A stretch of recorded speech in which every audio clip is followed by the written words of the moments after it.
الحمد لله رب العالمين والصلاة والسلام على رسوله محمد وعلى آله وأصحابه أجمعين أما بعد فإن أحسن الحديث كتاب الله وأحسن الهدي هدي محمد صلى الله عليه وسلم وشر الأمور محدثاتها فإن كل محدثة بدعة وكل بدعة ضلالة وكل ضلالة في النار.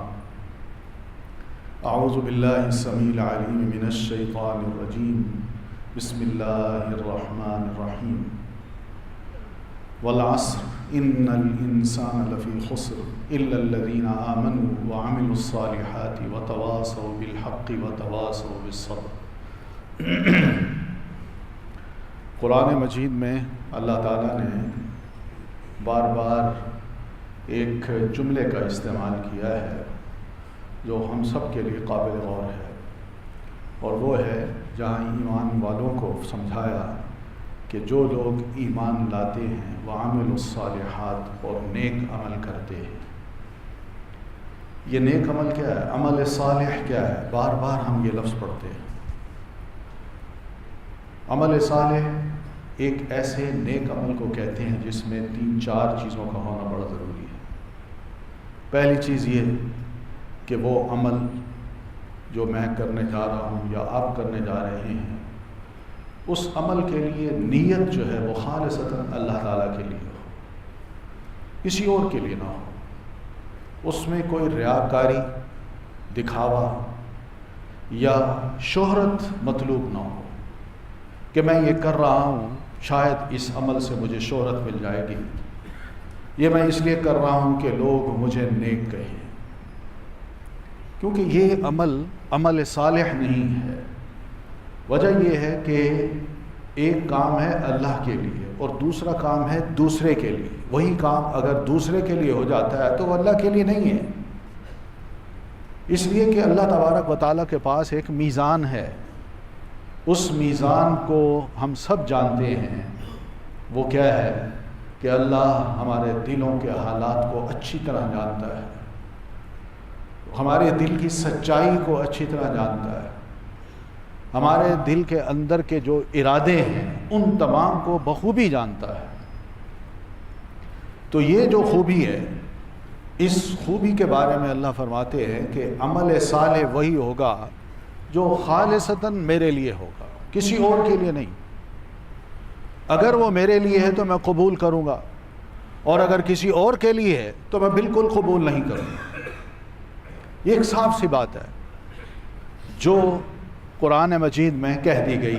اور اللہ تعالیٰ نے قرآن مجید میں یہاں تک فرمایا کہ وَمَا أُمِرُوا إِلَّا لِيَعْبُدُوا اللَّهَ مُخْلِصِينَ لَهُ الدِّينَ، کہ انسانوں کو جو حکم دیا گیا ہے وہ یہی کہ وہ جب بھی کسی قسم کا عبادت کا کام کریں تو اس میں وہ خالصتاً اپنے اس دینی عمل کو اللہ کے لیے کریں، کسی اور کے لیے نہ کریں. اگر اللہ تعالیٰ کے لیے کریں گے تو وہ عمل قبول ہوگا، ورنہ نہیں ہوگا. میں نماز پڑھتا ہوں، میں روزے رکھتا ہوں، میں حج کرتا ہوں، میں رشتہ داری نبھاتا ہوں، میں اسی طرح نوافل پڑھتا ہوں، میں مسجد میں آتا ہوں، میں مسجد میں نماز پڑھتا ہوں اور مسجد سے نماز پڑھ کے گھر جاتا ہوں، میں آفس جاتا ہوں، وہاں کام کر کے پھر گھر جاتا ہوں. ان تمام میں وہ عمل نیک عمل قرار پائے گا جس میں نیت صرف اور صرف یہ ہو کہ یہ کام اللہ کے لیے کیا جا رہا ہے اور کسی کے لیے نہیں کیا جا رہا. یہ بڑی اہم بات ہے. پیارے نبی علیہ الصلاۃ والتسلیم کی یہ حدیث ہم سب کو معلوم ہے کہ آپ فرماتے ہیں انما الاعمال بالنیات، کہ جتنے بھی ہم عمل کرتے ہیں ان تمام اعمال کی قبولیت کا دار و مدار نیت پر ہے. اگر ہماری نیت درست ہے، اللہ کے لیے ہے، تو وہ عمل قبول ہے، ورنہ نہیں. سیدھی سی بات ہے. یہی میزان ہے جو اللہ تبارک و تعالیٰ نے قائم کر رکھا ہے.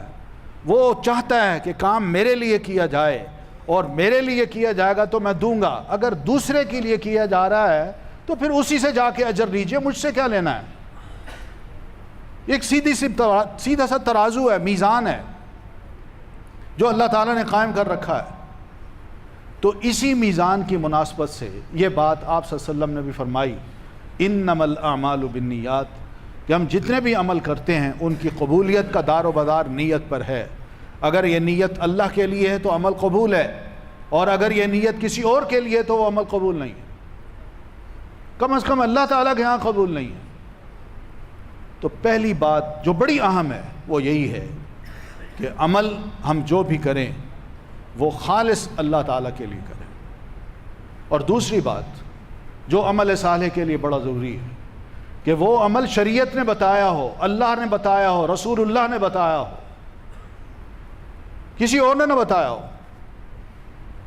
اگر واقعی وہ عمل قرآن مجید میں اللہ تبارک و تعالیٰ نے فرمایا یا پیارے رسول صلی اللہ علیہ وسلم نے اپنی احادیث مبارکہ میں ارشاد فرمایا تو وہ عمل صالح ہے، وہ نیک عمل ہے. میرا ذاتی عمل، میرے بزرگ کا ذاتی عمل یا کسی کا کہا ہوا کوئی عمل، وہ عمل صالح نہیں ہو سکتا جب تک اس پر اللہ اور اس کے رسول کی چھاپ نہ ہو.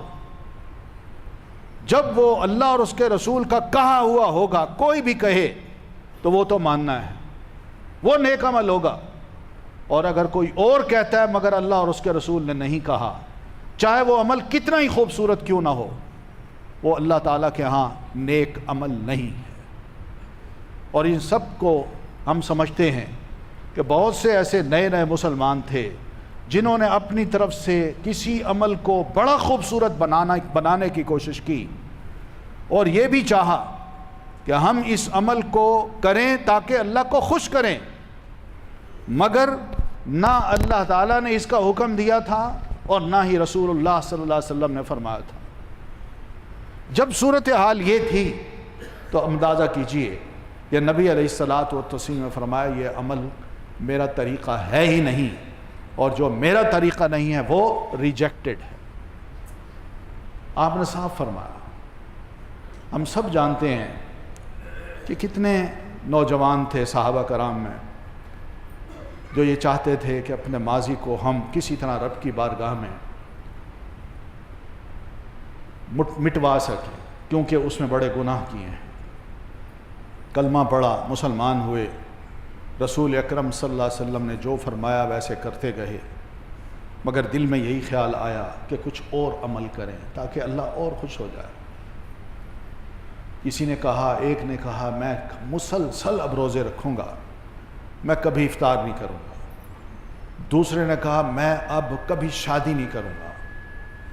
تیسرے نے کہا کہ میں کبھی بھی رات کو نہیں سوؤں گا، مصلی پہ کھڑا ہو کے ساری رات نمازیں پڑھوں گا. یہ انہوں نے ارادے کی. تو اللہ کے رسول صلی اللہ علیہ وسلم کے علم میں جب یہ بات آئی تو آپ نے ان تینوں کو فرمایا تم کیا چاہتے ہو؟ مجھ سے زیادہ نیک بننا چاہتے ہو؟ یعنی میں جو کر رہا ہوں، یعنی تم سمجھتے ہو کہ اس میں نیکی نہیں ملے گی، اور تم جو کرو گے وہ نیکی کا کام ہوگا، یا اس طرح تم کر کے اپنے آپ کو یہ ثابت کرنا چاہتے ہو کہ ہم اللہ کا خوف اپنے دل میں زیادہ رکھتے ہیں اور میں اللہ کا رسول ہوتے ہوئے اللہ کا خوف کم رکھتا ہوں؟ نہیں، یہ ایک طریقہ ٹھیک نہیں ہے. سنو، میں روزے بھی رکھتا ہوں، افطار بھی کرتا ہوں، میں رات کو سوتا بھی ہوں، اور میں رات کو قیام بھی کرتا ہوں. اسی طرح میں نے شادی بھی کی ہے، یہی میرا طریقہ ہے. اس طریقے کو چھوڑ کر اگر کوئی طریقہ اپنایا تو یاد رکھو اس کا مجھ سے کوئی تعلق نہیں. تو یہ پیارے نبی علیہ الصلوۃ والتسلیم کی حدیث ہم بار بار سنتے ہیں. اس سے پتہ چلتا ہے طریقہ وہی ہونا چاہیے جس پر پیارے نبی علیہ الصلوۃ والتسلیم کی چھاپ لگی ہوئی ہے، اللہ اور اس کے رسول نے کہا ہے. یہ بڑی شرط ہے. میں اپنی طرف سے کسی بھی عمل کو نیک بنانے کی کوشش کروں، مجھے اس کی اجازت نہیں ہے، قطعاً اجازت نہیں. کیونکہ اگر یہ چھوٹ دے دی جائے تو سوچئے 1500 سال گزر گئے ہیں، نبی صلی اللہ علیہ وسلم نے جو شریعت ہمارے اندر چھوڑی ہے اس میں سبھی نیک اعمال کا ذکر ہے. میں ان کو چھوڑ کے اس عمل کو زیادہ پسند کر لوں جو مجھے خود زیادہ اچھا لگتا ہے، یا کسی کا کیا ہوا عمل زیادہ اچھا لگتا ہے. آپ سوچئے اس کی گنجائش اگر ان 1500 سالوں میں چھوڑ دی جاتی تو آج کتنے سارے نیک عمل ہوتے کہ سب کے لیے وہ کرنا بھی دشوار ہوتا، چناؤ بھی مشکل ہوتا، انتخاب بھی مشکل ہوتا، اس پر عمل کرنا بھی مشکل ہوتا۔ مثال کے طور پر ہم یہی دیکھتے ہیں کہ احادیث میں پیارے نبی علیہ الصلاۃ والتسلیم نے یہ ارشاد فرمایا ہے کہ کوئی شخص اگر صبح و شام، صبح کے وقت 100 مرتبہ سبحان اللہ و بحمدہ پڑھتا ہے، 100 مرتبہ کا آپ نے نام لیا، اسی طرح آپ یہ فرماتے ہیں میں چھوٹی سی مجلس میں بیٹھ کے 70 مرتبہ اللہ کی جناب میں استغفار کر لیتا ہوں، یہ اس طرح کی تعداد آپ نے بتائی ہے اور یہ احادیث میں ملتی ہے کہ اللہ کا ذکر کیسے کرنا ہے، اس سے استغفار کتنا کرنا ہے، ڈیلی قرآن مجید ڈیلی کتنا پڑھنا ہے، یہ بھی آپ فرماتے ہیں۔ 3 دن سے کم میں اگر کسی نے قرآن مجید پڑھا تو وہ یاد رکھے اس نے گویا قرآن پڑھا ہی نہیں، آپ یہ فرماتے ہیں، یہ آپ کی تعلیمات ہیں۔ اب لیکن اگر کوئی یہ کہہ دے کہ آپ اس کا ورد 1,00,000 مرتبہ کیجئے، 2,00,000 مرتبہ اس شے کا ورد کیجئے، 3,00,000 مرتبہ اس کو پڑھیے، اس کو بخشیے، یہ کس نے کہا ہے؟ یہ نبی علیہ الصلاۃ والتسلیم نے ایسی باتیں ارشاد نہیں فرمائی، یہ صرف اس خیال سے لوگوں کو بتائی گئی ہیں کہ لوگ شاید ہمارے اس بتائے ہوئے عمل سے دین کے قریب آ جائیں، اللہ کے ذکر کے قریب آ جائیں، اس خیال سے حسن ظن رکھنا چاہیے ایسے لوگوں کے بارے میں۔ لیکن پھر بھی حسن ظن رکھیں بھی صحیح، تو کیا ان کا یہ کہنا درست ہے؟ نہیں ہے، کیونکہ پیارے نبی علیہ الصلاۃ والتسلیم نے ایسا عمل نہیں بتایا، تو جب آپ نے نہیں بتایا تو اس کو عمل صالح ہم نہیں کہہ سکتے۔ بینی اسی طرح وہ عمل جو کیا جا رہا ہے، تیسری بات اس پہ اللہ کے رسول صلی اللہ علیہ وسلم کی چھاپ لگی ہو کہ ہم نے وہ کرنا ہے تو اس طرح کرنا ہے جیسے پیارے رسول صلی اللہ علیہ وسلم نے فرمایا، نہ کہ اپنی طرف سے وہ طریقہ ایجاد کر لے، اس کی بھی اجازت نہیں ہے۔ نبی علیہ الصلاۃ والتسلیم نے کوئی عمل کیا ہو، میں اس کو تو وزن نہ دوں، اور کوئی دوسرا مجھے عجیب طریقے سے کر کے دکھائے اور میں اس کو وزن دوں، یہ کون سا معیار ہے میرے پاس کہ میں نبی علیہ الصلاۃ والتسلیم کو رسول اللہ مانتے ہوئے آپ کے عمل کو تو ترجیح نہ دوں، آپ کے عمل کو تو پسند نہ کروں، مگر کوئی اور عمل بتائے تو میں اس کو پسند کر لوں اور اس کے طریقے کو پسند کر لوں؟ یہ بھی نہیں چلے گا، یہ بھی نہیں چلے گا۔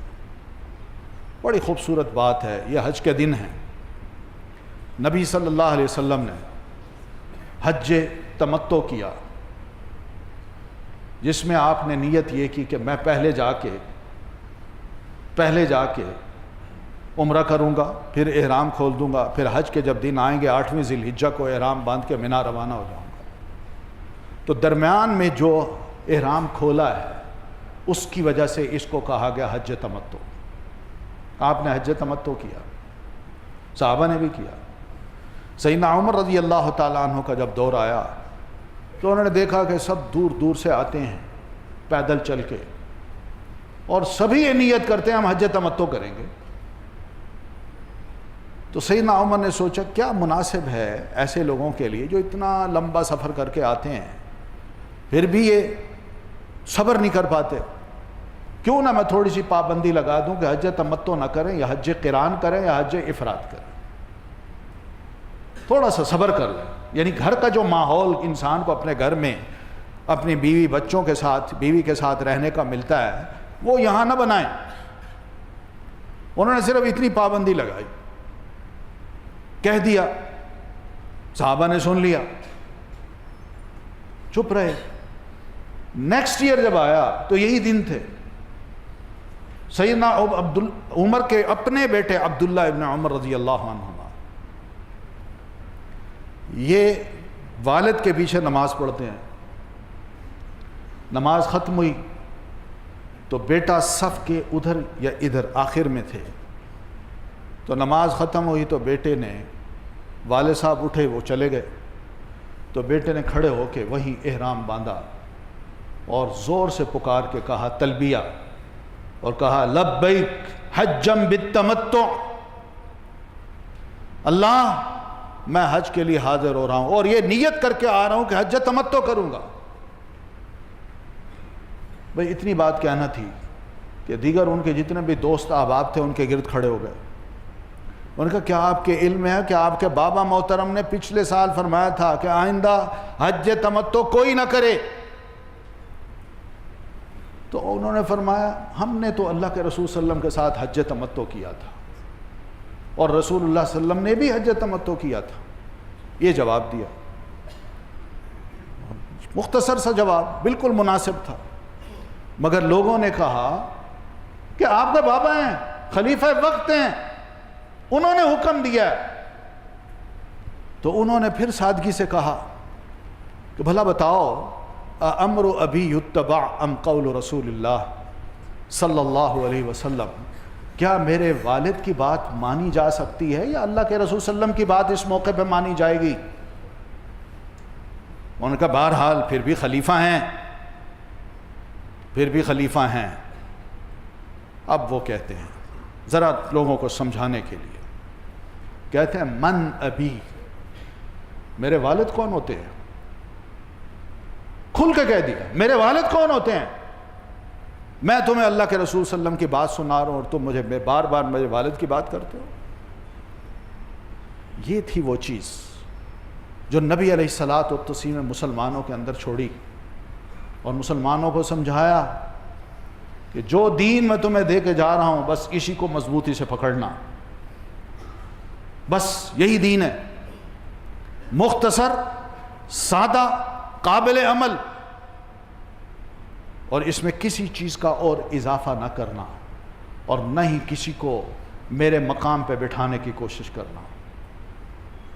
سیدھی بات ہم نے کہی اور یہی صحابہ کرام نے سبق لیا تھا۔ تو نیت کا خالص ہونا اللہ تعالیٰ کے لیے، وہ عمل ایسا ہو جس کو شریعت نے کہا ہو اور وہ عمل عین اللہ کے رسول صلی اللہ علیہ وسلم کی طرح کیا جائے، یہ ہے عمل صالح۔ آج کل کے جو دن ہیں جس کو ہم کہتے ہیں، اب انشاءاللہ کل سے ذوالحجہ شروع ہو رہا ہے، بڑے مبارک دن ہیں۔ نبی علیہ الصلوۃ والتسلیم فرماتے ہیں سال کے تمام دنوں کے مقابلے میں ان 10 دنوں میں جو کیا ہوا کوئی نیک عمل ہوگا وہ زیادہ بہتر ہے بنسبت دوسرے دنوں کے۔ دنوں کی بات کی آپ نے، ورنہ جہاں تک رات کی بات ہے، رات کی بات میں قرآن مجید نے یہ طے کر دیا ہے کہ رمضان کے آخری عشرے میں جو رات آتی ہے لیلۃ القدر، وہ تمام راتوں سے زیادہ بہتر ہے۔ تو رمضان میں آخری عشرے کی طاق رات تمام سال کی راتوں سے زیادہ بہتر درجہ رکھتی ہے، اور اسی طرح ذی الحجہ کے 10 دن روشن دن جو ہیں جن میں سورج نکلتا ہے، دن ہوتا ہے، ان دنوں میں جو بھی نیک عمل کیا جائے وہ سال کے سارے دنوں میں اس سے بہتر کوئی اور عمل نہیں ہو سکتا۔ یہ نبی علیہ الصلوۃ والتسلیم فرماتے ہیں۔ اب ان دنوں میں جو ہم نے کام کرنے ہیں وہ کیا کرنے ہیں؟ یہی رب کی بڑائی بیان کرنی ہے، لِتُكَبِّرُ اللَّهَ عَلَى مَا هَدَاكُمْ، کہ تم اللہ کی بڑائی بیان کرو، اور اللہ اکبر لا الہ الا اللہ واللہ اکبر اللہ اکبر وللہ الحمد، یہ رب کی بڑائی ہے جو پیارے نبی علیہ الصلوۃ والتسلیم نے کی ہے۔ اور چاند نظر آتے ہی، ذی الحجہ کا چاند نظر آتے ہی آپ تمام صحابہ سمیت اپنے گھر جاتے ہوئے، مسجد میں آتے ہوئے، بازار جاتے ہوئے، راستے میں خوب بلند آواز سے ان تکبیرات کو کہا کرتے تھے، اور عید کی نماز پڑھنے تک یہ تکبیرات گونجتی تھی۔ یہ ایک حقیقت ہے، حدیث میں یہی ملتا ہے، پیارے نبی علیہ الصلوۃ والتسلیم نے خود فرمایا ہے، اور اصحاب رسول صلی اللہ علیہ وسلم اسی پر عمل کیا کرتے تھے۔ یہ ایک نیک عمل ہے مگر کرنا اللہ کے لیے، اور رسول محترم صلی اللہ علیہ وسلم نے بھی فرمایا ہے۔ پھر اسی طرح روزے ہیں، وہ انہی دنوں میں رکھے جا سکتے ہیں، اور ان دنوں میں 9 ذی الحجہ کا جو روزہ ہے جس کو یوم عرفہ کے نام سے پکارا جاتا ہے، یہ ہم سب کے لیے، ان حاجیوں کے لیے نہیں ہے جو میدان عرفات میں، وہ وہاں حج کر رہے ہیں، اور آپ اپنا یہ ارشاد مدینہ منورہ میں ارشاد فرما رہے ہیں اور مدینہ منورہ کے مسلمانوں کو فرما رہے ہیں کہ یوم عرفہ کا روزہ اس قدر مقدس ہے اور اتنا بڑا درجہ رکھتا ہے کہ تکفر السنۃ الماضیہ والآتیہ یا والباقیہ، کہ پچھلے سال کے بھی یہ گناہ معاف کرا دیتا ہے اور اگلے 1 سال کے بھی گناہ معاف کروا دیتا ہے۔ یہ بڑا نیک عمل ہے، لیکن شرط یہی ہے کہ عمل صالح بنا کے یہ 3 شرطیں اس میں موجود ہوں۔ پھر ہم نے قربانی کرنی، قربانی میں پہلی سیدھی سی بات ہے، اللہ تعالیٰ خود فرماتے ہیں لن ینال اللہ لحومها ودماؤها ولکن ینالہ التقوی منکم۔ یہ سب مسلمان یاد رکھیں، جب وہ قربانی کرتے ہیں تو اللہ تعالیٰ کو نہ تمہاری قربانیوں کے گوشت پہنچتے ہیں نہ اس کا خون پہنچتا ہے، اگر پہنچتا ہے تو تمہارا اپنے دل کا تقوی ہے جو اللہ تعالیٰ کو پہنچتا ہے۔ اللہ تعالیٰ اس وقت یہ دیکھ رہا ہوتا ہے کہ کتنی محبت میں ڈوب کے، کتنے اخلاص کے ساتھ، کتنی خدا خوفی کے ساتھ یہ قربانی دی جا رہی ہے۔ اس تقوی کو اللہ دیکھتا ہے اور اسی کو قبول کرتا ہے، ورنہ حقیقت تو یہی ہے، گوشت تو ہمارے پاس ہی رہ جاتا ہے۔ ہم جانور ذبح کرتے ہیں تو اس کا ذبح کرنے کا خون بھی، وہ بھی زمین پہ گر جاتا ہے۔ رب کے پاس کیا پہنچتا ہے؟ صرف ہماری نیت، ہمارا اخلاص، خدا خوفی، وہ پہنچتی ہے اللہ تعالیٰ کے ہاں۔ یہ اہم چیز ہے۔ تو عمل صالح جب بھی کوئی کرنا ہو تو اس کے لیے یہی 3 شرائط ہیں، بڑی اہم ہیں، اور ہم مسلمانوں کو ان شرائط کو یاد رکھنا چاہیے۔ ہم نماز پڑھتے ہیں، الحمدللہ، گھر وضو کرتے ہیں، مسجد آتے ہیں، مسجد سے واپس جاتے ہیں، نیت اللہ کے لیے ہو، دکھاوا نہ ہو، تب جا کے یہ نمازیں قبول ہوتی ہیں۔ صدقہ و خیرات کرتے ہیں، اس میں بھی نیت اللہ تعالیٰ کے لیے ہو، کسی پر احسان جتانا نہ ہو، اللہ کے لیے۔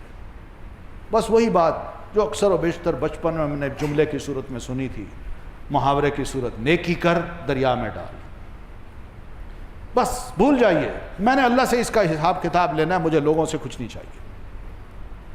وَمَنْ أَرَادَ الْآخِرَةَ وَسَعَى لَهَا سَعْيَهَا وَهُوَ مُؤْمِنٌ، جو بھی نیک عمل کرتے وقت یہ سوچتا ہے کہ اس کا اجر میں نے آخرت میں لینا ہے، اور اس کے لیے پوری کوشش کرتا ہے کہ اپنے دل کے ارادوں کو، نیتوں کو میں درست کر لوں، کسی قسم کا دکھاوا نہ ہو، اور اس کے ساتھ ساتھ وہ مومن بھی ہو، اس کا ایمان ہو کہ درجہ ثواب یہ اللہ نے دینا، کسی اور نے نہیں دینا، تب جا کے اللہ تبارک و تعالیٰ فرماتے ہیں اولئک سعیہم مشکورا، ایسے لوگوں کی ایک ایک کوشش کے ہم بڑے قدردان ہوں گے، بڑی قدر کریں گے، اور جب قدر کا اس کو اندازہ ہوگا تو پتہ چلے گا عمل تو میں نے یہ کیا، رب کی جناب سے مجھے ریوارڈ کتنا بڑا ملا۔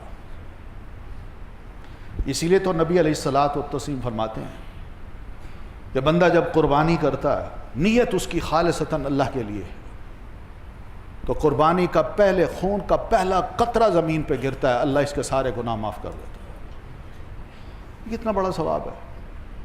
تو اس قربانی کے لیے بھی ہمیں ذرا تھوڑی سی تیاری کرنی چاہیے۔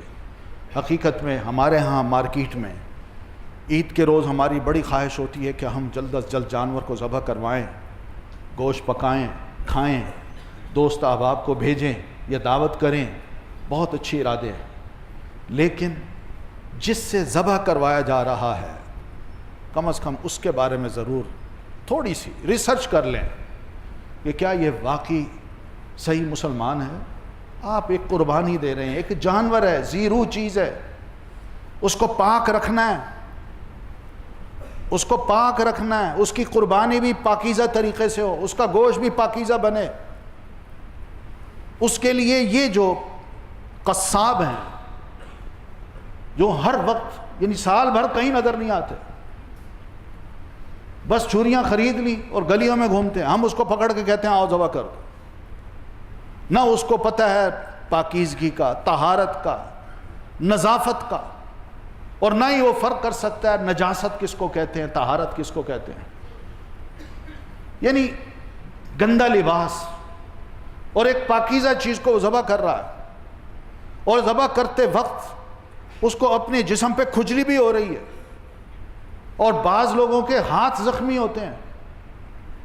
میڈیکلی اگر دیکھا جائے، طبی اعتبار سے دیکھا جائے تو یہ بڑی خطرناک چیز ہے، کئی بیماریاں گھروں میں شفٹ ہو سکتی ہیں۔ اس لیے ان تمام چیزوں کا خیال رکھنا بڑا ضروری ہے کہ وہ بندہ جس کو واقعی سمجھ ہو کہ میں نے جانور کو کس طرح ذبح کرنا ہے، اور اگر اس کو طریقہ نہیں ہے تو پھر ہمت کر کے ہمیں خود اپنے ہاتھ سے اپنا ہاتھ پھیر دینا چاہیے، اور پھر اس کے بعد اس کے سر پہ کھڑے ہو کے اس کو سمجھایا جائے کہ کھال اس طرح اتارو۔ بہت سی کھالیں بھی ضائع ہو جاتی ہیں، گوشت کاٹتے وقت کھال اتارتے وقت کھالوں کو کاٹ دیتے ہیں، جو کہ اللہ کی راہ میں آپ نے خیرات کرنی ہے، کسی غریب مسکین کو دینی ہے۔ اس کھال کی اگر اس کے اندر ایک کٹ لگ جائے تو اس کی قیمت آدھی گر جاتی ہے۔ تو اس لیے ضرور اس چیز کا اہتمام کیا جائے کہ جس شخص سے بھی وہ ذبح کرایا جا رہا ہے اس کو ذرا تھوڑا سا کھنگال لیا جائے کہ پاکیزگی کس چیز کو کہتے ہیں، طہارت کس کو کہتے ہیں، اور خود وہ کیسا ہے۔ دنیا میں آپ کہیں چلے جائیں، اس پاکیزگی کو، صاف ستھرائی کو کیسے نوٹ کیا جاتا ہے۔ لوگ چھاپے مارتے ہیں ہوٹلوں میں، میس میں، اور باقاعدہ کوکس کو دیکھتے ہیں، شیف کو دیکھتے ہیں کون سا ہے، کیسا اس نے ڈریس پہنا ہوا ہے۔ کہیں کھجلی سے اس کے بال تو کھانے میں نہیں گر رہے، اور یہی بال اگر کھانے میں گیا ہے تو کئی بیماریاں پیدا کر سکتا ہے۔ یہ سب ایسی چیزیں ہیں جس کی احتیاط ہم مسلمانوں کو کرنی ہے۔ تو بہرحال ہونا یہ چاہیے کہ ہم جب بھی کوئی نیک عمل کریں تو جہاں صفائی ستھرائی کا خیال کریں وہاں ان 3 چیزوں کو ضرور اہمیت دیں، تب جا کے وہ عمل رب کی بارگاہ میں قبول ہوگا، ورنہ نہیں ہوگا۔ اللہ تعالی ہم سب کو توفیق دے کہ ہم عمل صالح کے خوگر بنیں اور اس عمل کو پہچانیں کہ عمل صالح کہتے کس کو ہیں۔ اقول قولی ھذا واستغفر اللہ لی ولکم ولسائر المسلمین برحمتک یا ارحم الراحمین۔